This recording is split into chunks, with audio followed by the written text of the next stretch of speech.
Okay, we are. Okay. All right. On November 30th, one of my best friends in South Florida passed unexpectedly.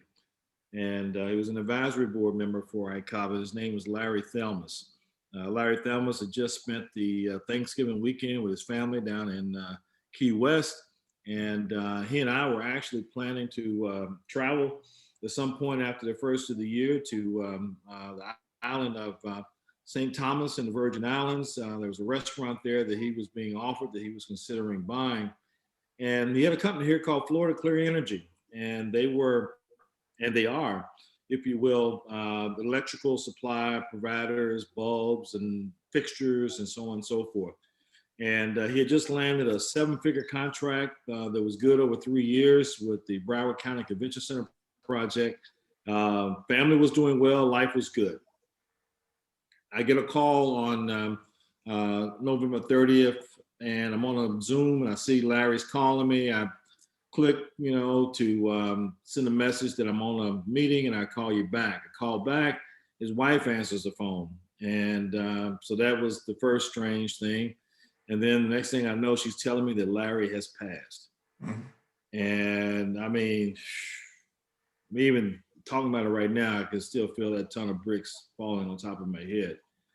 And then I find out the next day from a text from a friend that there was a GoFundMe solicitation on his Facebook page. Mhm. Like, oh my God, what the heck, And I know, there's some implication here. So I called to find out first to make sure that it was legit, and it was. And then the second thing I found out is that Larry died without a will. Third thing I found out was he died without life insurance. Mhm. Okay? And so I've always understood the estate planning was important, particularly after my wife, who died November 2nd, 2007, and she died without either one of us having, created a will. And fortunately, there was life insurance. And on top of that, she was a wealth manager for a bank. Mhm. So what I'm saying to everybody here is that the education, the consciousness, the sophistication, the intentions, any and all of that does not mean a thing if you don't follow through and do what you need to do as it relates to estate planning. And the pain that that family is going through missing Larry has been exacerbated by the pain of him dying without a will and without life insurance. Larry was a proud guy, and me and a couple of other friends, and we're continuing to work with the family to help them to secure and stabilize the business.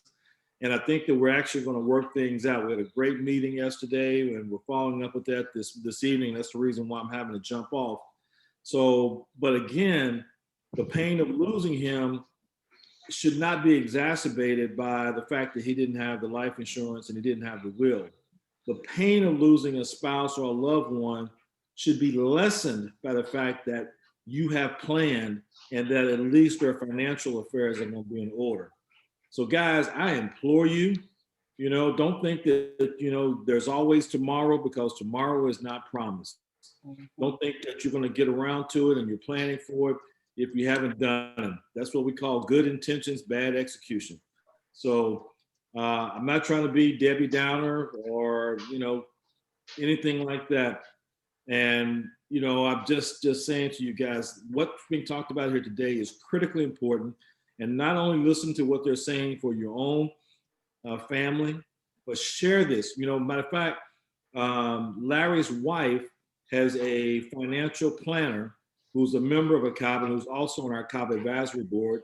So sitting along with Larry, we're all friends, and she is retiring in June, has everything all set up. Matter of fact, she told us yesterday that she saw some notes in Larry's calendar that said, finalize your life insurance. Mhm. He never got around to doing it. Okay. And this friend of mine, who was again friend of Larry's, he's beating himself up because he did not, really push Larry about getting his life insurance because he didn't want to be an overbearing friend. Guys, be overbearing, okay? Because you are doing something that is for the good of them and their family and their loved ones. And those loved ones may be you. So that's all I wanted to say. And I want to say, Keith and Shannon, you guys are doing a phenomenal job with a very valuable service that you're providing.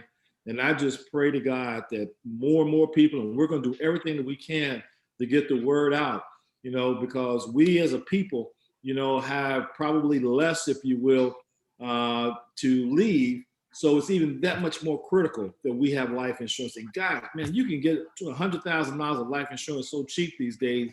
It's not even funny. So it's really criminal when we don't do that.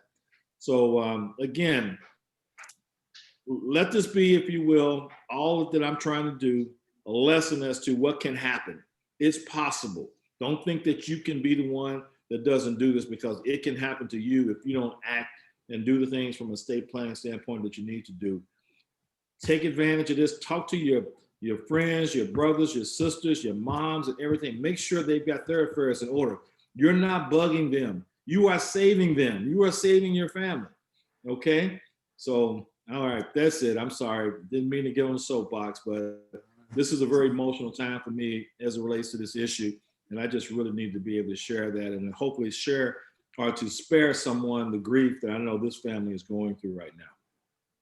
Yeah, thank you so much, Hutch. I think that was absolutely timely. And you're right. The grieving process is difficult enough without having to worry about the business aspect of death.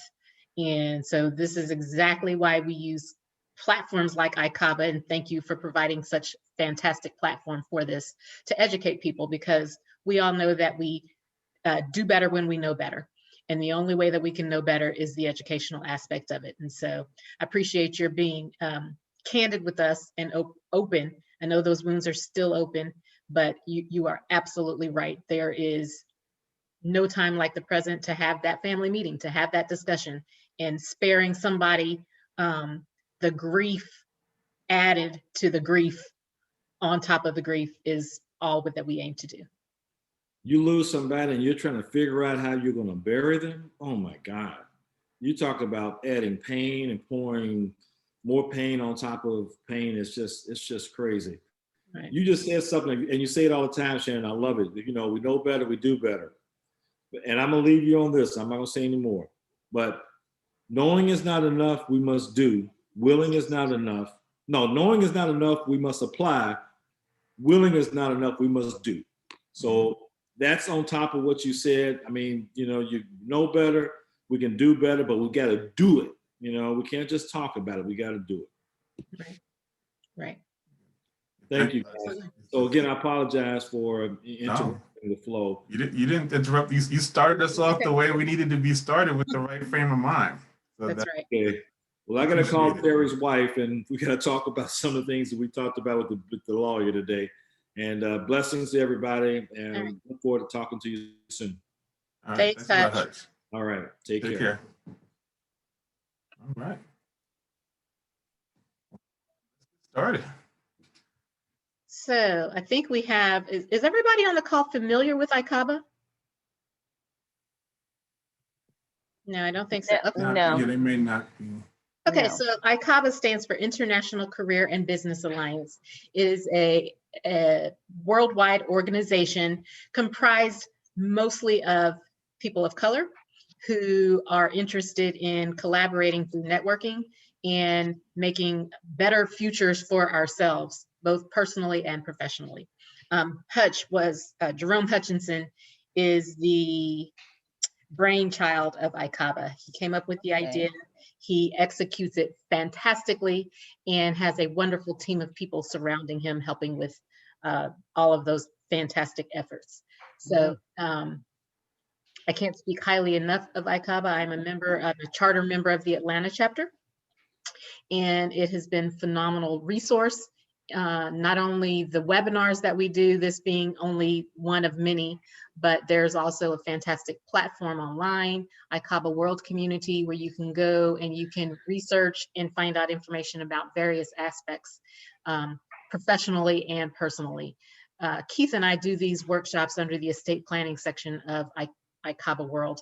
And it's always our pleasure and honor to come before you to give you information, just like Hutch was saying, give you the information, provide you the education so that we can go forth and know better and then do better. So he's absolutely correct. The execution of it is all that it's worth, because if you know it and you don't execute it, then it really means nothing. And if you know it and you don't share the information with others so that they can execute it, then our communities end up behind the power curve.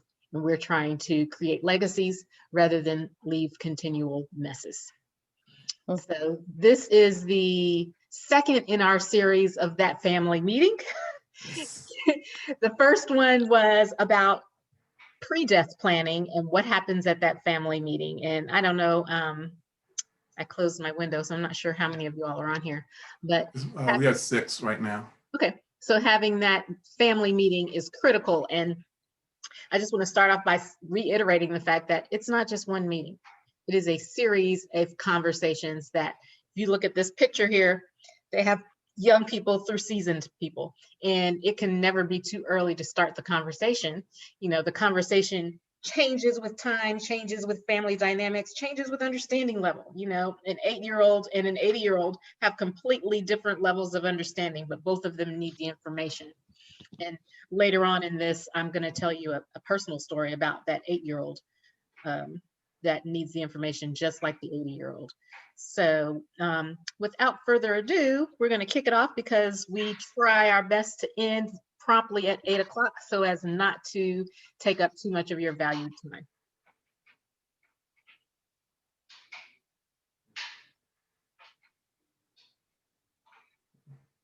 When we talk about what is the family meeting, Shannon mentioned that the first part of it is to share relevant information. We say family members, who that is will of course depend on who you think is relevant. And sometimes that's part of the question is, does family include spouses of children or other people that may be not blood, but part of, what we, as we know, many times we have people who are family, but not literal family. So, you define who that group is. Why? Because we want to try to prevent surprises. Part of it is that we don't communicate. And obviously we just heard a story of, unfortunately, a situation that did lead to a surprise. I'm sure the family figured out day to day, we're doing well. Financially, everything is going well. We got this contract, but they didn't have the structure behind it if something went in a different direction. So we want to try to prevent those surprises. And of course, also, if there is a plan, we want to make sure people know that there's no disagreement or discord. They may not necessarily all see the things the same way, but at least if you talked about it, they can accept it, maybe, think about it, stew on it, but then just come, get out their feelings and come to an understanding that this is the way it's going to be. And of course, you get to explain to everyone at the same time. Sometimes we like to do things one by one, kind of massage the talk to each person, but that also creates distrust because you're not sure what the other person heard is exactly what you heard. And that may exactly be the reason why it was said one at a time. So when you have everyone getting the same exact information at the same exact time, that also prevents many times, hopefully later, some kind of contest or something where someone thinks, well, you did something or you're not following the wishes, but if everyone heard the same thing, you take that out of the equation. Right. And the benefits about having that family meeting is the fact that, one, you can never say it enough. You have to have that discussion. You must have the discussions over and over again with people so that everyone knows. Everyone doesn't have to, like Keith just said, everyone doesn't have to be on the same page, but everyone should at least have a base level understanding of what's going on and what would be expected and inspected. you have to inspect what you expect. Mm-hmm. And the only way to do that is to have that discussion and make sure everyone is on the same page. And having that family meeting ahead of time lets you know when, Big Mama might be talking about something, but that's not what she said last week. And she doesn't seem to be herself today. And all of those things come out. And so having it while somebody is of sound mind and able to make those decisions, and everyone knows they are of sound mind and able to make those decisions, it puts it out in the open, it's obvious, and it makes it a much better situation, so that in the possibility of somebody becoming incapacitated and the certainty of death, you know, I like to talk numbers, even though I really don't like math, but I know 100% of us are going to die, right? And most people don't think about it that way, but it is something that there's no way around. We just don't know when. And so having the everything planned out, you know, you hear people talking about, oh, I got to get my affairs in order. Absolutely, everyone should have their affairs in order, and nobody over the age of 18 is excluded from this. All right, and I forgot to mention, if you have any questions as we're going along, feel free to pop those in the chat window.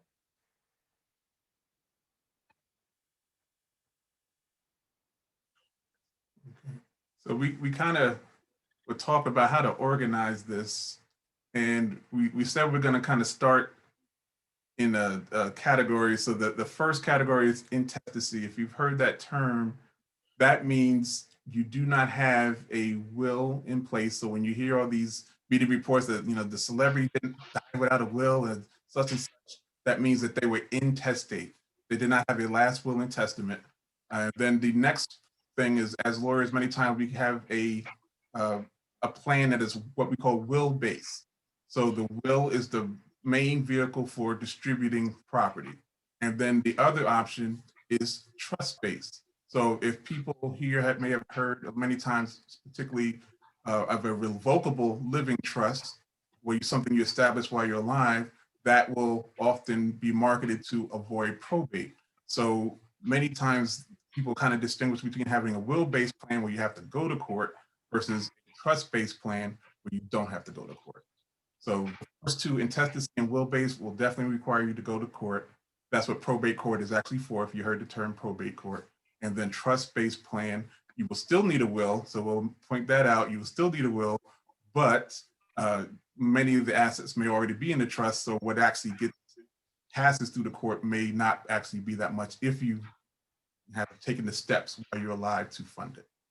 Right, and I think it's great that Hutch came on and well, it's great that he came on and said everything that he did. It's not great that the situation happened, but that is an excellent and timely example of intestacy.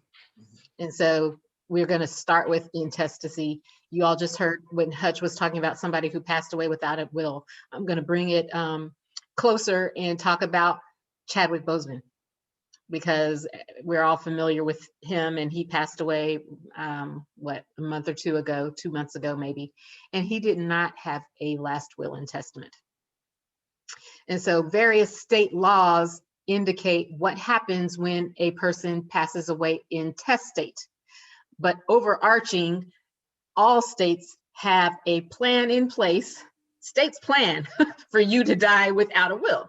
So every state has a plan in place that says if a person passes away intestate without a will, this is what that looks like. In Chadwick Boseman's scenario, he passed away without a will after having had gone through cancer for the last 4 years, and he was a newlywed. All right. So some people say, well, you know, they just got married. Why should she get anything? The law says if they got married yesterday, she is still his spouse. She or he is still the spouse and would be, depending on the state, entitled to something. Most states have a plan in place for what that looks like for that spouse, and whether they get everything, whether it goes to spouse and children, whether it goes to spouse and parents, whether it goes up or down or out. And when I say up, that means it goes up to parents if we were to look at a family tree. If your parents are deceased, and it goes down to children. What if you don't have any children? It goes out to your siblings. And so most states, their laws of intestacy are structured the same way. It just depends on what it looks like for various states. So bottom line, passing away without any plan in place is the absolute worst thing that anyone can do. Okay, most people think they don't have anything, which was, I believe, Robert's question. What if people say, well, I don't really have anything? Well, everyone has something, and we all work too hard for what we have. My grandfather used to say, if I die with 3 pennies in my pocket, he had 3 granddaughters, each of you get a penny. Okay, and look, he meant that. Nobody is getting anything other than those 3 pennies. So everyone has something, and depending on the state, the assets that you have, even debt, can get carry forward with you into death. And so everyone has something that they can account for in life. Shannon, I wanted to make sure everyone's clear. Intestacy is something that you start at that status. So when you are born, you are intestate. Okay, and at a certain age, depending on the state that you're in, it may be 18. In our state, like Georgia, you can do 14. Certain states will say this is when you can start making a will. So up until that point, you are intestate, and then you opt out in essence by doing a will to move from intestate to having a testamentary plan. And the other thing is, just so you understand also from the state's point of view, the reason why they have intestate plans is not only to have order, to have, it goes to people that are around, but to have a catch-all that if they can't find somebody, it's going to go to the state. So if that's why they have a plan, they're like, all right, if people don't claim this stuff, we'll wait a few years and then we'll claim it.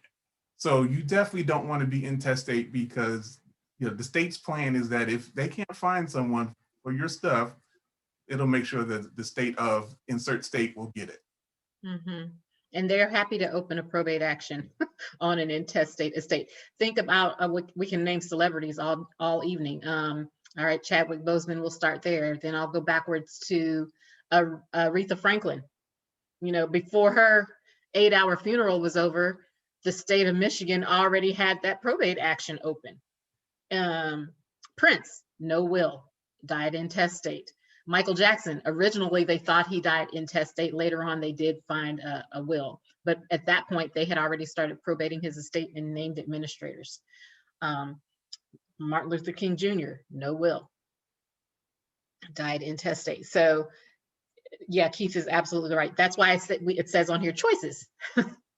We are all born intestate, and when we reach that age, that's when we have the choice to either cancel that out and have a plan, or continue in our lives as intestate citizens. All right, so I don't think we need to say much more about intestacy other than it can be too late. All right, it can absolutely be too late. It can not be too early as long as you've reached that age threshold. And like he said, it varies by state. Here in Georgia, it is 14. But as long as you've reached that threshold, it can be too late. If you are no longer of your correct mental faculties, you cannot then plan your estate. It's too late at that point. If something happens to you and you find yourself in a state where you can't make your own decisions, at that point, it is too late to plan your estate. And so it can never be too early, but it can absolutely be too late. And we should also think about our families when we talk about intestacy. We know our families, you know your families better than anyone. And every family has their cast of characters. Keith and I were talking earlier, and I said it's kind of like a play, a stage play. We laugh at everything that Tyler Perry does, but if you look at all of his plays, he is like spot on. Every family has all of those characters, right? And we all have roles in our family situations. There's generally somebody who's the responsible one, and there's someone who's good with money, and there's somebody who's caring, and like everyone has a role. And when grief sets in or somebody passes away, sometimes those roles change, just because maybe it's the matriarch or the patriarch of the family that's passed away, and now someone else has to step into that role. Or those roles change because the sibling squabble changes or whatever the case may be. But generally speaking, people maintain those roles. And just because somebody becomes incapacitated or somebody passes away doesn't mean that you should expect that person, for instance, who's the taker. Don't expect them to now no longer be the taker. They are set in that role. That's who they are. That's what they are. That's how they will be, even after death. So, or after someone else's death. So just be mindful of that when you make these choices. You know, if you choose to pass away intestate, recognize that if you are a family that has 10 children, 2 of whom are estranged, 1 who's living in the house with you, and the others are scattered, know that if you pass away intestate in most states, that means all 10 of them get a tenth of that pie, right? And you don't get to decide. And if Jimmy is the one who's always the taker, believe me, Jimmy is going to come forward for his part. And if Susie is the one who's estranged, Susie is going to come forward wanting her piece of the pie. So again, know your choices and know your family and have those discussions with them. And that Sharon made a perfect point that, you know, there is no choice. That a lot of times we get but mama said I was supposed to have this, or I know daddy didn't want them to have that. All of that goes away in the testacy. It is a straight, whole statute. So if you want to have any options at all that involve your personal choice, that reflect your family situation, the only way to do that is to go and make a will or trust with, and I emphasize this, please, with some guidance from an attorney, hopefully, that you can write it down properly, because it has to have certain formalities to execute the actual document. And then you want the language of the document to do what you think that you want it to do. And many times that's also part of the problem is some of the simple wills aren't really going to satisfy your needs. So please understand the necessity for detail on many of these things. Yeah. Yeah. And then also with that going back to the family scenario, especially if you are a blended family, or you have people that you consider family, but they're not really born of the family, adopted into the family, marriage doesn't count. Stepchildren in some states don't count.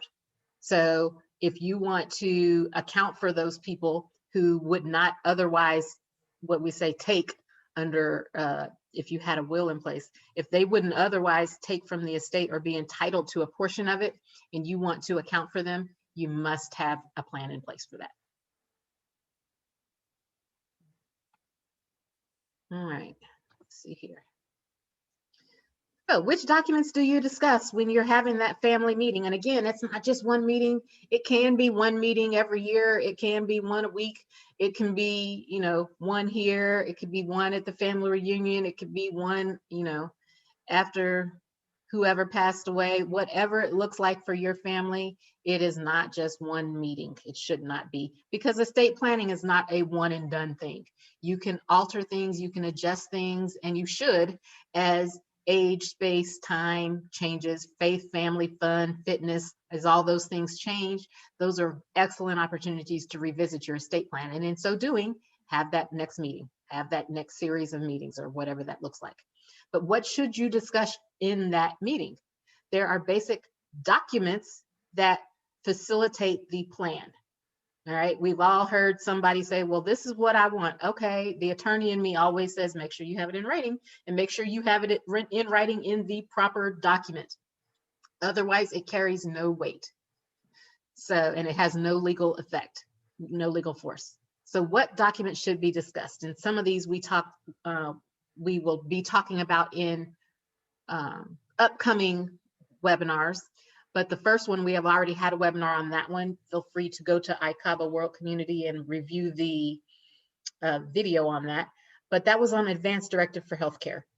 And so we're going to go into some detail on what you talk about in that Advanced Directive and how that is generally speaking for while you're living, but there are some after death, post-death components that are involved in that document. So the next one is what we usually hear about is when people say they have to get their affairs together, is the will. And the will is only going to take effect at death. So if you have a will written, you can always change it, subject, like Shannon said, to your mental capacity. But if you are in your right mind, you can always have the ability to update it up until the moment that you pass away. At that point, is now going to be in effect whatever you have in writing, but a will is only in effect at death. So that is one of those documents that you will use in the future, and it won't help you right now. All right. The third document that we're going to talk about is a revocable living trust. And a revocable trust is an added estate planning tool that many people put into place in order to take their assets, whether they are monetary, real property, financial, whatever the asset is, take that asset out of their individual name and you move it into the trust. And then the trust now becomes the owner. The trust is an extension of you. It's like your left arm if you're right-handed, or your right arm if you're left-handed, right? But it is an extension of you, and it works in conjunction with a will. I will repeat that. It works in conjunction with a will. So having a trust in place and no will, not good, because then you still pass away intestate. Right? And so anything that would not be in that trust or would not pass outside of probate now is still subject to the laws of intestacy. And so if you have a trust, you should also have a will in place that says I leave everything in the trust or otherwise directs it. And then the beneficiary designations, these are forms for certain things that pass by contract, your life insurance, your 401k, your 403b, certain things that you are directed to go to someone else. So similarly to a will, they only kick in effect when you pass away. So like the revocable living trust, Shannon said, we just as living trust, you can set it up while you're alive. It will continue after death, but a will and beneficiary designations, they will not kick into effect until after you pass. A will goes through the probate court, but the beneficiary designations most of the time will not. So if you have life insurance and other things, they will pass outside of probate and go directly to someone, which makes them very beneficial. Correct. And we also have irrevocable trusts. Irrevocable means once you set it up, you're not able to undo it, at least not easily. They have certain laws now that allow you to little bit of flexibility, but the key part of the irrevocable piece allows you to do certain things that the revocable does not allow you to do. It has to do some tax planning. Once you have an irrevocable status, if I'm considered as giving it away, now I can use some of what we call a state and gift tax exemption. And then if someone has any kind of government benefit where they are trying to qualify for a means-based, say SSI or Medicaid that have certain tests, if you have considered to have given it away, they cannot consider it as yours anymore, and you can potentially preserve those benefits. So there's a reason for distinguishing between the trusts that are revocable and the trusts that are irrevocable.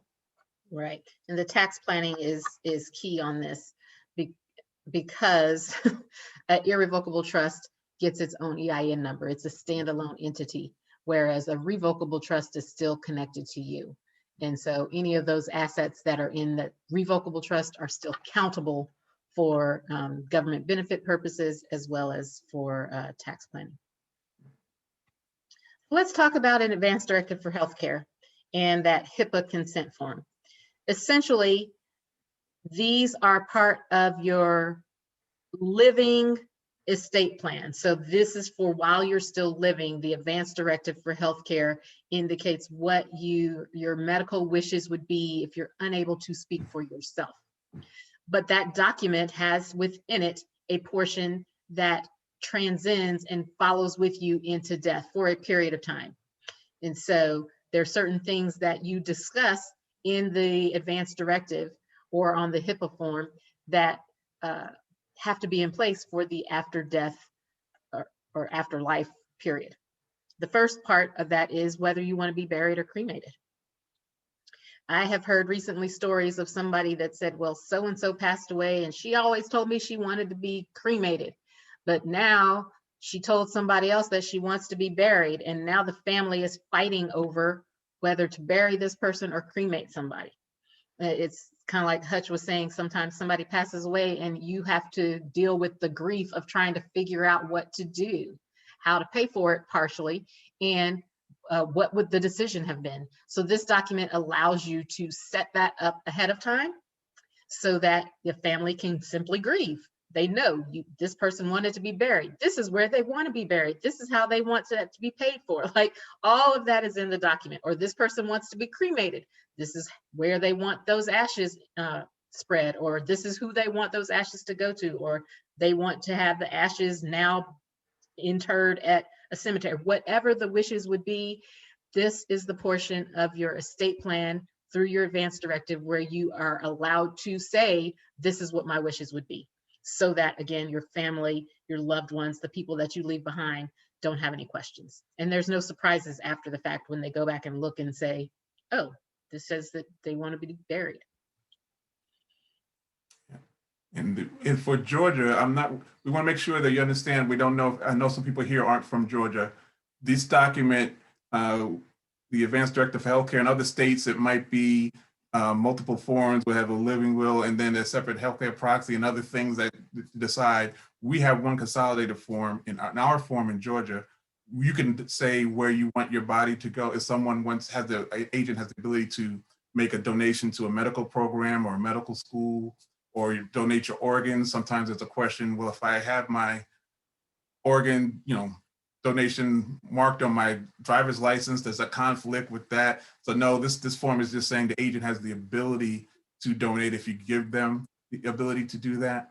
Autopsy, obviously, sometimes some people say they don't want an autopsy, but sometimes we always say that you might want to leave that option open in case if there's some kind of medical malpractice question or some reason they might want to check your body. But autopsy in this document does not affect law enforcement.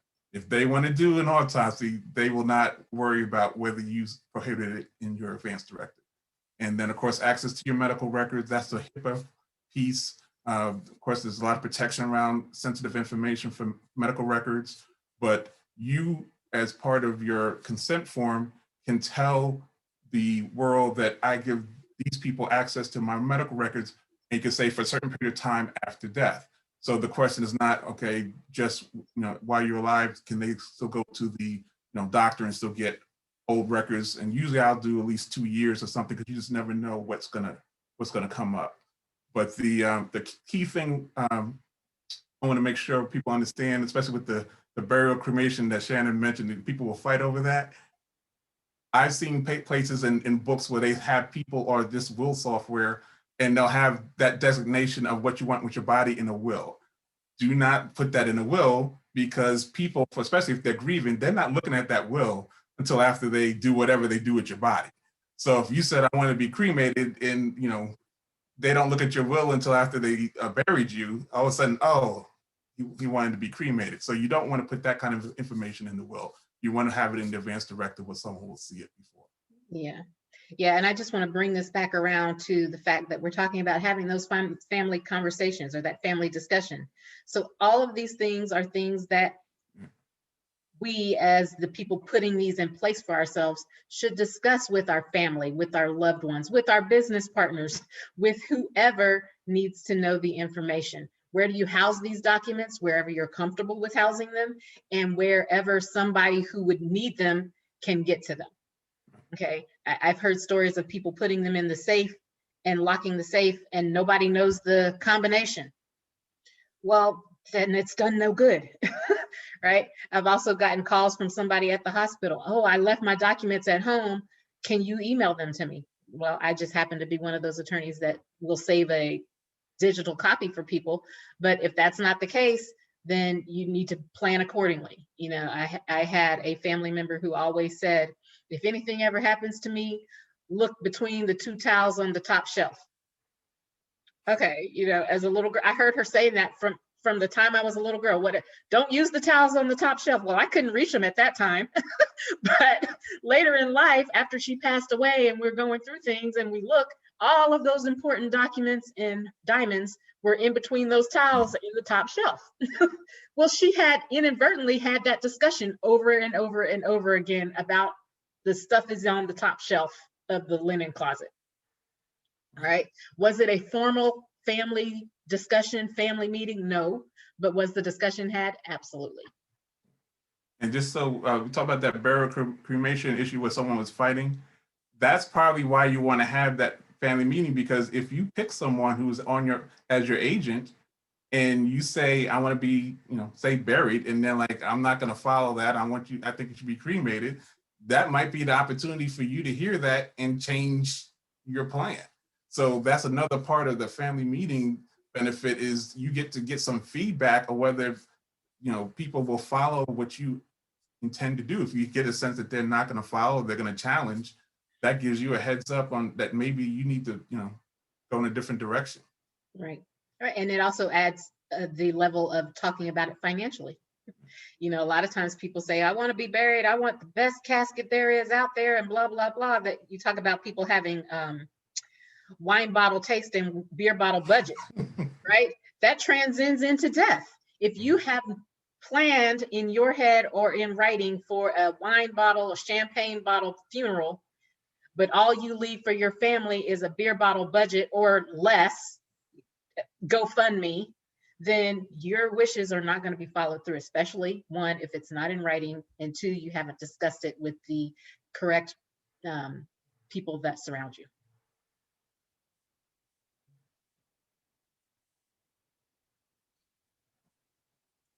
All right, so we talked about the Health Advance Directive for Healthcare. Let's talk about that last will and testament. So the first thing that needs to be in a last will and testament, after your name and all of the pertinent information, is you name an executor. And that is the person who, upon your death, will take that document, the will, to the probate court and say, this person has passed away. May I go about the business of administering the estate?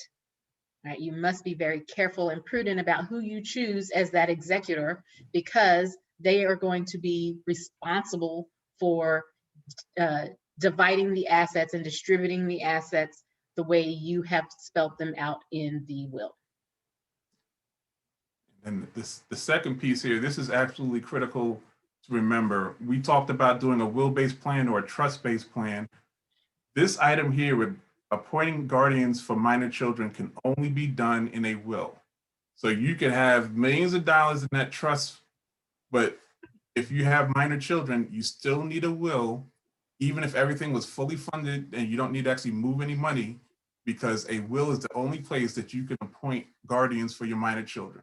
And that is absolutely critical, that everyone with minor children needs to have a will just for that purpose.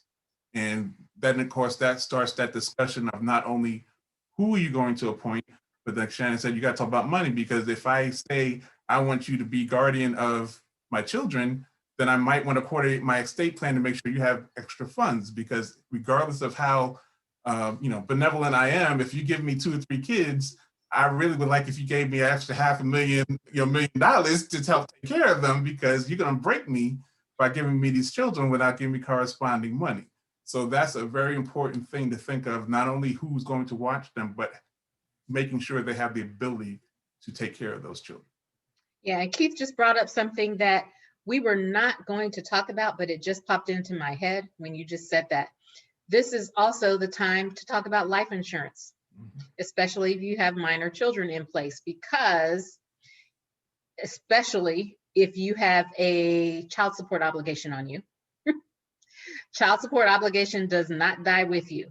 So somebody, if you pass away leaving a minor child and you have a child support obligation on you, that family, that estate can come after you and everything in that estate, even things in the will, for that child support obligation. So not only should you, if you are the custodial parent, have a guardianship portion in your will, but if you're the non-custodial parent and you have a child support obligation, you should also take care of that. Beneficiary choices.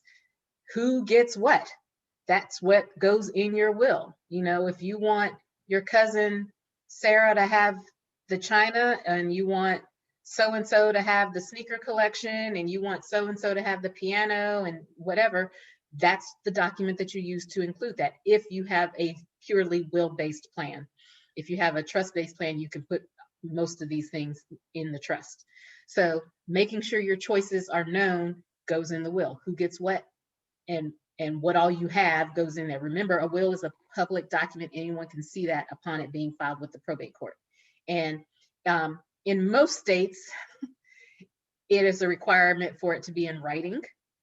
And also in most states, there is no requirement for there to be a reading of the will. That most of the time that is sensationalized for our television viewing pleasure, but in most states there's not a requirement for there to be a reading of the will. So when that person comes forward and says, well, they didn't even read the will, well, maybe there wasn't a requirement for it. So know what all of those requirements are. And with the beneficiary choices, I want to bring this up. Shannon mentioned this earlier. If you have those family members that aren't quite family, or if you have stepchildren that you want to treat like your children, this is in a will where you have to spell that out. So if you just say my children without any more, you might accidentally leave out your stepchildren that you intended to include. So you have to be very specific in that beneficiary choices, who gets what. You have to lay that out and make sure you might have to go into very great detail to make sure it's clear that you are including people that would ordinarily not be included by the normal statute. And then also, we won't get into this here, but there's something called an elective share in certain states. We happen to be the only state, Georgia, that doesn't have it. But most states, they have an elective share. So even if for a spouse. So if you leave a spouse out and say, I'm giving everything to my children, or I give it to my siblings, the law is going to step in and say, well, you left your spouse out. It'll allow them to elect what they call against your will and take a piece. So you have to understand the mechanics of how the laws work. So even if you put something on writing, you also have to understand that someone can come along, especially talking about later marriages, and people might be upset if some spouse gets in there, but that's what the law provides. So we have to be mindful that the law is going to do certain things, and we have to work with that. Asset distribution, are you giving something to someone directly, or are you going to say, I don't necessarily think they're ready to get it right now, so I can create a trust that have something that have that property held for them. And that's not necessarily an insult, all right? Sometimes somebody might take it as, oh, why didn't you don't trust me to handle this properly? And maybe you don't, but also this is also potentially for safety reasons, for asset protection. It can help prevent if someone gets divorced later, if you have certain provisions in there, they can be protected. Or if they have government benefits that are in place, we have certain contingent language that says, if they're in a government benefit situation, create a trust, don't give it to them outright like I planned originally, hold it in this way to protect them. So don't necessarily think about it as they're going to be insulted. Many times you're going to protect them. Right. All right. Now let's talk about the revocable living trust, which is the other benefit of having an estate plan in place. We already said if you have a will, you should also have, if you have a trust, you should also have a will in place. So make sure you have both in place so that you do not pass away intestate. And this is also beneficiary choices, just like in a will, you can name them, but the will is worried about opting out of the intestate statute. When you do a trust, it's free form for you to do from scratch whatever you want. So you say, this is who I want. There's no presumption that someone's automatically included or not included. You just have to specifically lay out in a trust who will be the beneficiary.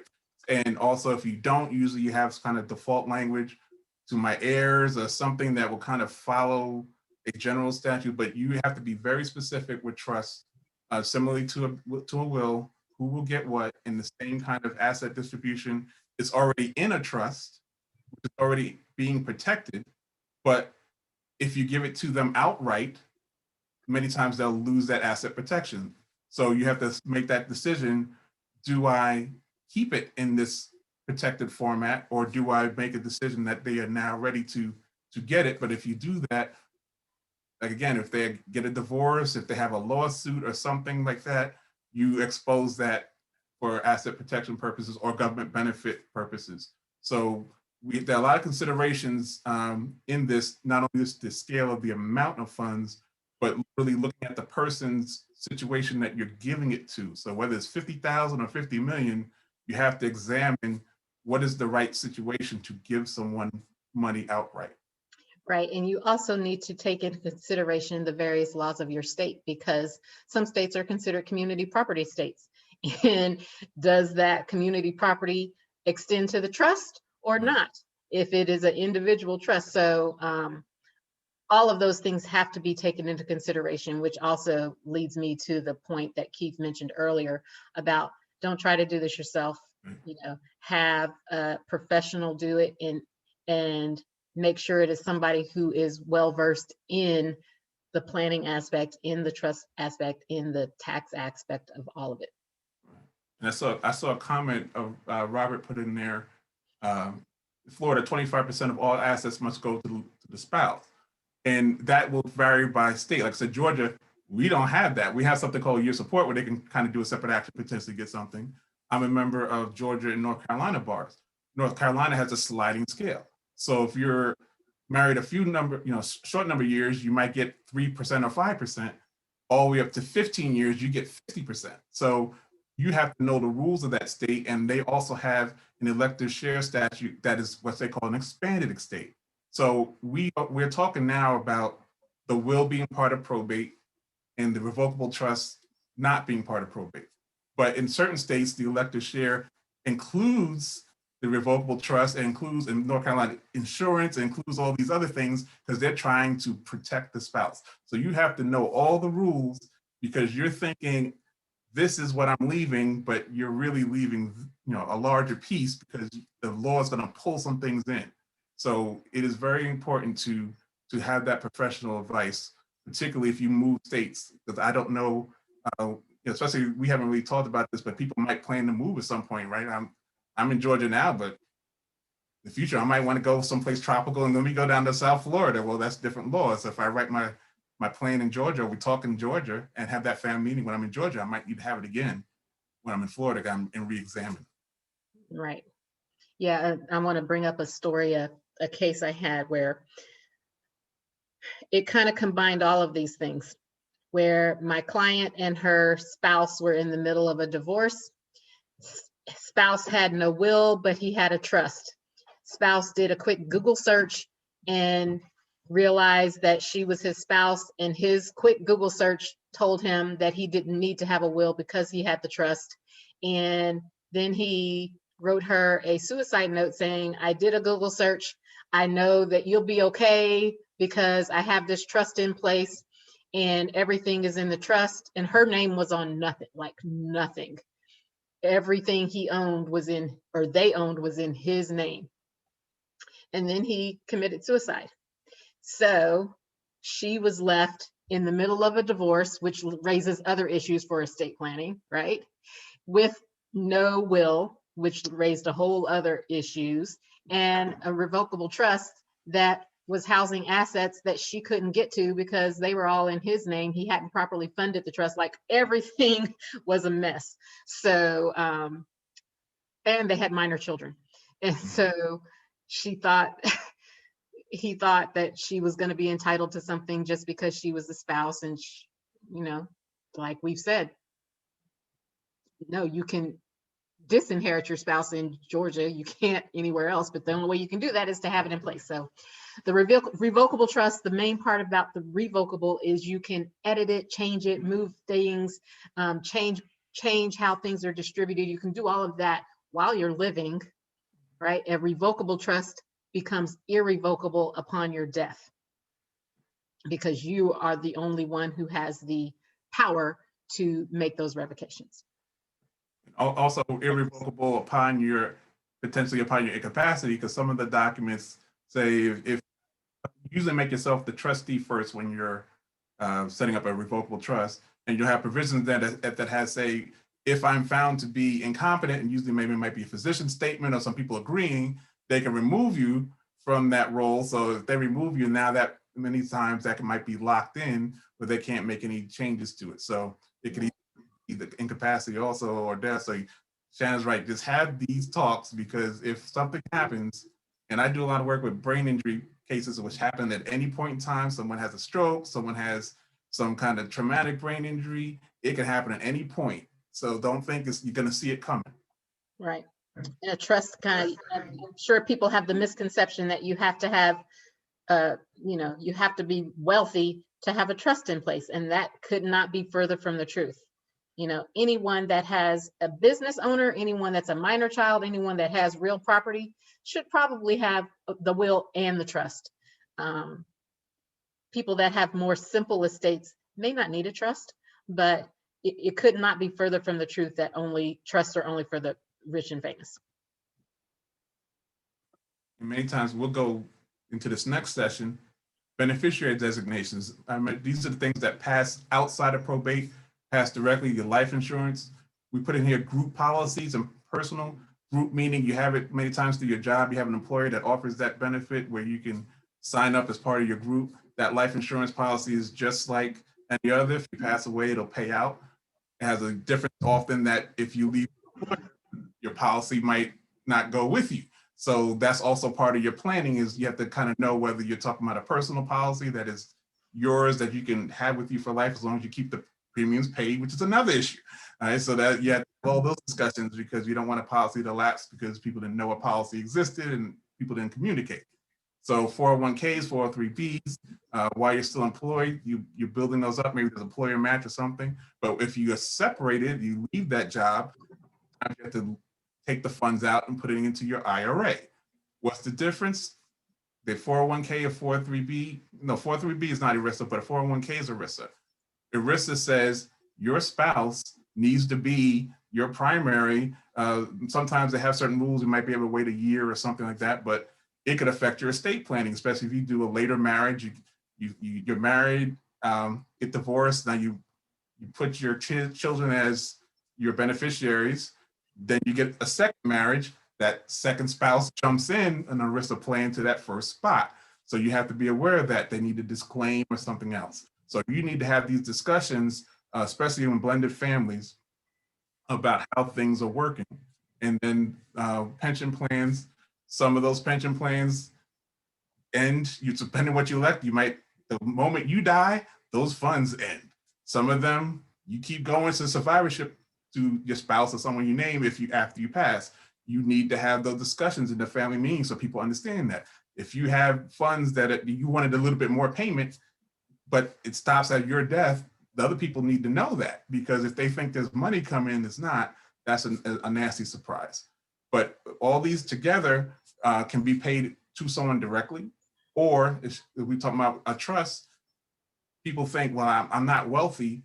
Well, you may fund a trust for a little bit amount while you're alive, but you have big amounts in these items that you might make the beneficiary of those, that life insurance or your 401k or IRA. You can use the trust as a receptacle for those. And now you can get large amounts that you can then manage, have the trustee manage after your death for those beneficiaries. So you kind of use these tools together. Yeah, and along with the beneficiary designations, all of these things on here also have ownership. So if you are the owner of a policy and your named beneficiary has passed away, for instance, you as the owner, you need to go in and change that so that if something happens to you, you're the only one that can change that policy. And now there's going to be a mess. It's like a double probate, because there's going to have to be probate on top of probate for anyone to get that policy to pay out. So life changes. When you leave that employer and you no longer have that group policy, you may want to revisit your plan. All right, irrevocable trust. Essentially an irrevocable trust, like we already said, and since we're started running low on time, we're going to start wrapping this up. But an irrevocable trust gets its own EIN number. An irrevocable trust is for those long-term planning considerations for things that you don't need everyday access to, you don't want everyday access to. You're planning for long-term future things and you don't want to touch them. Because with an irrevocable trust, it's not easy, although you can make changes, but you have to jump through lots of hoops and it really is very difficult to do so. So people use these for things like special needs trusts, where there is somebody who is entitled to certain government benefits and you don't want them to have too many assets that would take away that entitlement. So you put it in a specialized trust for them. Or for instance, Medicaid planning purposes, where you have to have income below a certain threshold. Well, you shelter or house your assets in that irrevocable trust, and now you still own them because you own the trust. However, they're not countable for Medicaid purposes, and so you would still qualify for that government benefit. So this is, I wanted to put this in here on purpose because a lot of times people need to think about having this in their documents, but they don't because it's not directly right in front of their face. They know if they had a sibling that had, say, autism and was on Medicaid, they would think about, okay, I need to make sure I take care of Johnny. Okay, but sometimes if I'm an uncle or childless uncle or aunt, and I just want to take care of a niece and nephew, I'm not thinking about their benefits. Or if I'm not married, I don't have any children, like Shannon said, if you the thought is, if say you die intestate, if you go down and say there's no spouse, there's no children, they're going to go up to the parent. Well, the parent at that point might be elderly. They may be on long-term care. They may be on Medicaid. So you have to start thinking at all the people that you could possibly affect. So your documents need to have some language in there that's contingent with many of these trusts to say, if any beneficiary that might be in a certain situation at the time, because you're doing this, say, in 2020, you hopefully won't pass until many years later. So at the time, you don't know where the other beneficiaries are in their lives and their health. So you need to kind of think about a lot of these topics and making sure these provisions are in your documents, both the trust and the will. Right. And then this is a same thing what we mentioned, the irrevocable trust, because you give it away, you have the ability to do some tax planning or some family planning where you can protect things for someone else.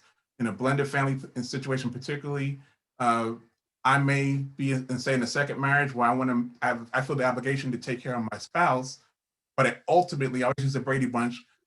Say Mike Brady wants to take care of Carol Brady, but at the end of the day, he wants Greg, Peter, and Bobby to get his estate. Well, we have a certain trust called a Q-tip trust that will allow the spouse to get income for life, but ultimately the principal is going to go to wherever Mike directs it to go, which is probably going to be his children. So the law has certain trusts that you have to specifically plan for, and they have certain detailed rules, so we can't break all that down now.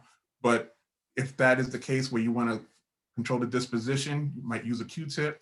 If you have a tax planning, we have a large exemption now, 11.58 million per person if you're very wealthy, and you might have the ability to do some tax planning if you're some young Bill Gates, and you got your company stock and you're still in the garage phase.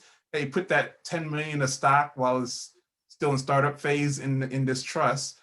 Use your exemption, and then later when it's 100 million, it's going to be passing outside of the estate. You did some tax planning. You gave it away when it was low value and removed it from your estate. You froze what we call an estate freeze. So there's some tax planning things in here. Of course, it won't be relevant to everyone, but just wanted to point it out because there might be relevant to a few, or if not now, at some point in the future. So. Right, and that with that, know that Keith is talking about the federal exemption. Some states have state estate taxes where you pay a tax on the value of the estate at death, and some states have state inheritance tax where you pay taxes on anything that you inherit. So you have to know your state laws when it comes to what that looks like in various states. Georgia, we don't have either estate tax, estate tax, neither do we have state inheritance tax. But some have it, it can be 20% and upwards. So in planning all of this, you need to take that into consideration and have those discussions with your family so that they know.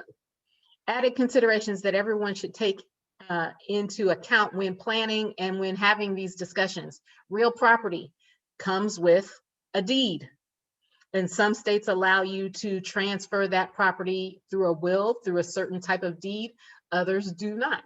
So know what the laws are and what that looks like so that you alleviate the possibility of setting somebody up to now have heir property. And heir property is property that the person whose name as ownership on the deed is deceased and nobody has done anything to transfer that ownership. So real property comes with the deed. Sometimes you have to talk about what's going to happen with that family home. Are we going to maintain it? Is somebody going to live in it? Are we going to pass it on? Are we going to sell it? So having that part of the discussion. And then also the part with regard to that same family home, are we going to turn it into an income producing property, make it rental property? And then you have to transition the discussion to, well, if so, what happens with the proceeds? So all of those things are excellent topics to bring into the discussion. Also, business ownership. If you own a business, have that discussion on what that looks like, how that business was set up in the first place can be critical to an estate plan. If you think you have a partnership set up, then that partner could potentially get the business. But if they think you have an LLC, then it's going to look like something else. So knowing how it's set up, what it looks like, and having a business succession planning be part of your estate plan. And we already talked about blended families. We talked throughout this about challenging individuals who could pop up and lay a claim to the estate. Sometimes they're predators, sometimes they're creditors, sometimes they're family, sometimes they're all the same. So having that discussion so that you know, if so-and-so pops up, this is what my intention is, and having that discussion with so-and-so as well. All right, let's see here. I believe we are at the end of our time here. I think we went over a little bit this evening. Anyone have any questions? I saw some as we were going in the chat. I think we answered them. Yeah, I think we answered the ones in the chat or addressed them in some way. Anyone have any questions? Help families who may not have tangible assets. Yeah, we talked about that. And that's an important point that, we think about estate planning with property, but estate planning is also about people. So it's about, your family members and other things like that we talked about. Even if it's a small amount, if they're on a benefit that is means-based, and say Medicaid, you can't have more than $2,000 of countable assets. So it doesn't have to be a lot for you to have great value to do your estate planning on your end. And even if you're leaving someone $10,000, that can cause them a lot of heartache if you don't do it in the right way. So don't think it's just about scale. It's literally about what is the situation of that person that you are leaving it to. So it's about people.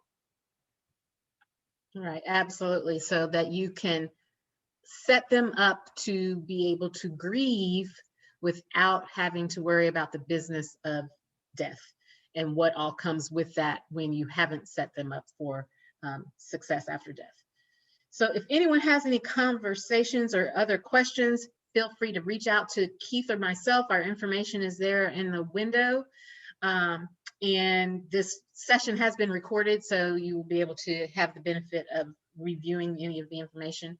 Again, my name's Shannon Wilson, and I'm with Legacy Legal here in Atlanta.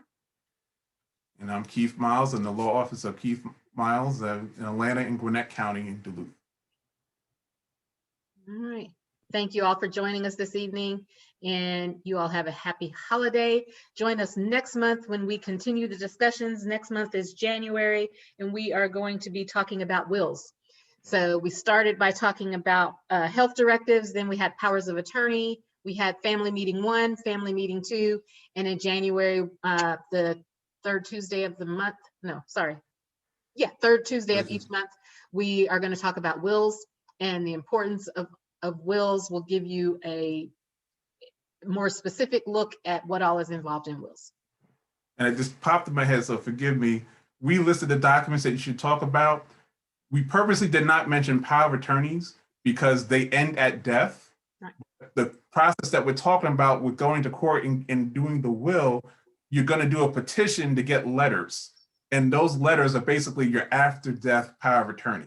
So the court's going to say, okay, that person has passed, so any power of attorney they gave is no longer valid. So the court is not giving you a power of attorney and saying, here's the letters, either testamentary or if they didn't have a will, letters of administration, and that's your after death power of attorney. Yep. All right, ladies and gentlemen. Well, thank you for joining us. And we look forward to helping you all create a legacy so that your families can grieve properly and comfortably without having to worry about the business. Yes. And Thank happy you. holidays. Be both. safe. Happy New Year. Take care. All right. Thanks, everyone. Bye. Thank you. Thank Bye. you.